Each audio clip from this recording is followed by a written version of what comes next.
What is an object? Object is an entity which you see around us. All the things which you see around us are an object. There are various objects like pen, pencil, bottle, table, chair. So these are all the objects.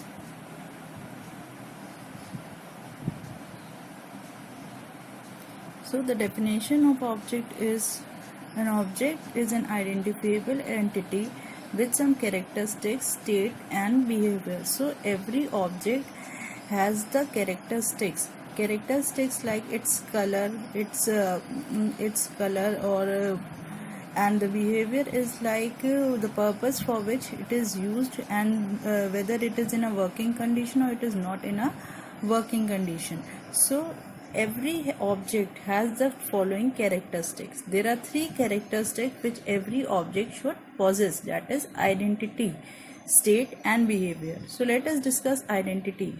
Identity means how we are recognizing the object, means by the name of the object. Every object has the name.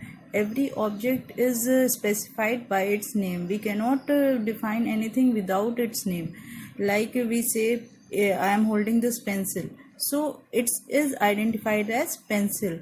Any chair, any laptop or computer. So it is recognized by the name. So that is known as the identity. The name is known as the identity of the object. Then we have the state of the object. State is of the object is possessed or unpossessed. That is whether it is in a working state or it is in not working state. Like we talk about laptop. So laptop or a computer may be in a on state, may be in a off state, or working or not, may be out of order state. Like we talk about fan. So fan, maybe fan is on or maybe fan is off. Then we talk about behavior. Behavior of the object is capable of doing what it is doing, the functionality of the object.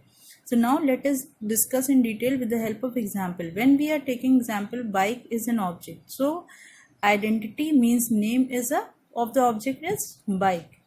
Then state is of the object is whether it is working, whether it is bike is not working. Then capability, what it is of behavior is what it is doing. Now see the characteristics we have for every object. As it is mentioned in the definition, every object has the characteristics and behavior. So characteristic of a bike are its color, its engine capacity, then its name of the company. So it is identified by the name as Bajaj Discover 150. Then its behavior is the to start the engine, use the brake, and at the particular time it may be in the on state or it may be in the out of order state or in the off state. So object is an identifiable entity. We identify the object with the help of its characteristics and behavior. Now on the basis of object, we have the principles of object oriented programming. What are the principles of object oriented programming? There are few principles like abstraction, or you call abstraction, others name is data abstraction. Second is encapsulation, third is inheritance, and the fourth one is polymorphism. Might you have studied in class 8 also. Here we will discuss in details, and in examination the definition of an object comes or the definition of principles of an object come. So let us discuss the principles in detail. Now comes the abstraction. We use abstraction in our daily life.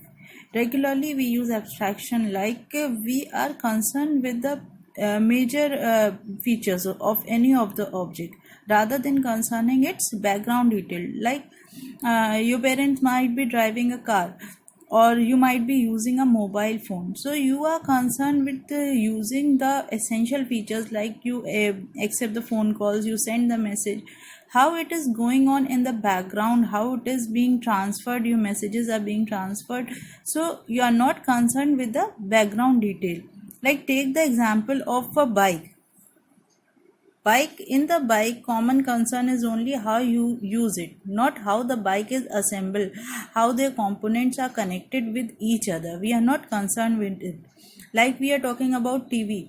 In the TV, we press only the start button or we we select the desired channel, we decrease the volume, or we insert the pen drive without concerning about the internal details. So the definition of the abstraction is the act of representing essential features. We are only using the essential features of an object without knowing the background and details is known as abstraction.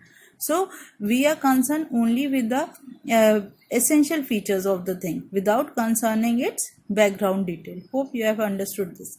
Then the definition: data hiding, the property which does not allow the data and its function to be used as public interface, is known as data hiding. Means we are only required the essential features.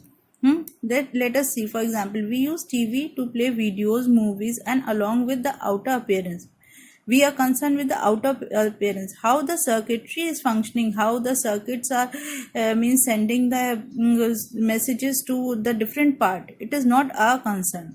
So we can just feel the function of those components, like we are with the outer world, how we are changing the channel, we are concerned with that. Or we are concerned the speaker which is connected, we can increase the volume or decrease it. So what is going on inside the functionality, that is hiding. That is the concept of data and information hiding, that is known as data hiding.